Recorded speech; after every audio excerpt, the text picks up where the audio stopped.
Hey hello everyone, this is Priya. চলে এলাম তোমাদের সাথে আবার নতুন একটি ব্লগ শেয়ার করতে। দিনটি ছিল 6 মার্চ, আমার মামার রিসেপশন পার্টি। আর আমরা কিন্তু সন্ধে হতে হতেই চলে গিয়েছিলাম। এই যে দেখো, বাড়িতে এসে পৌঁছে গেছি। আমার বাড়িতে কিন্তু ব্যাগপত্র রেখে আমি বাড়ির থেকে যেহেতু রেডি হয়ে গেছি, তাই জন্য যতটুকু যা এলোমেলো হয়েছিল সেটাকে ঠিক করে আবার ভেন্যুর উদ্দেশ্যে আমরা রওনা দিলাম। ভেন্যু ছিল বাড়ির পাশেই একটা মহলে। আর গেটটায় দেখো, ঢোকার সাথে সাথেই কত সুন্দর মামা মামির ছবি দেওয়া। এরপর কিন্তু আর বেশি দেরি না করে ভেতরে চলে গিয়েছিলাম। আর ভেতরে কিন্তু সুন্দর একটা ডেকোরেশন করা ছিল। এরপর চলো তোমাদের দেখাই, আর নিজেও নতুন মামিকে দেখি।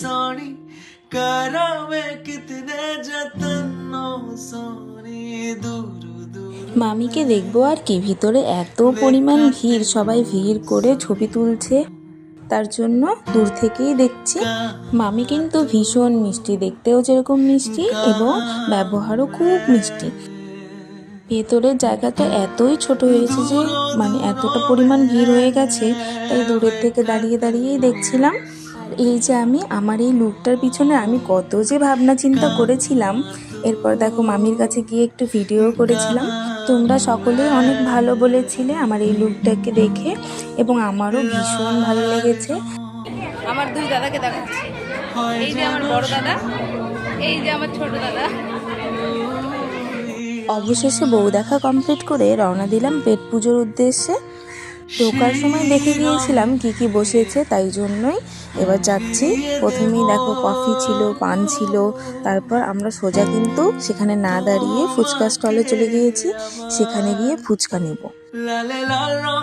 আর ওই যে বরাবরের মতোই ফ্রি ফুচকা মানে টেস্টলেস, তাই জন্য দুটো ফুচকা খেয়ে এরপর পকোড়া আর কফির দিকে চলে গিয়েছিলাম। এরপর খাওয়া দাওয়া কমপ্লিট করে গিয়ে বসে পড়লাম কিছু ফটো ভিডিও তোলার জন্য। আর আমার এই ভাই কিন্তু ভীষণ লজ্জাবতী, ও ভীষণ লজ্জা পায়। আর এর কথা তো ছেড়েই দাও।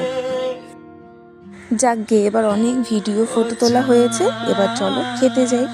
এবার খেতে বসে পড়েছি, আর এত ভিড় ছিল খাওয়ার জায়গায়, রীতিমতো সিট নিয়ে গাড়াগাড়ি। প্রত্যেকটা বিয়ে বাড়িতে যা হয়। খাওয়া দাওয়া শেষে এই যে ডিজে গান শুনে এরপর মামা বাড়িতে চলে গিয়েছিলাম ঘুমানোর জন্য। ব্যাস, এইটুকুই আজকের মতো। ভিডিওটা কেমন লাগলো তোমরা কিন্তু কমেন্ট করে অবশ্যই জানিও।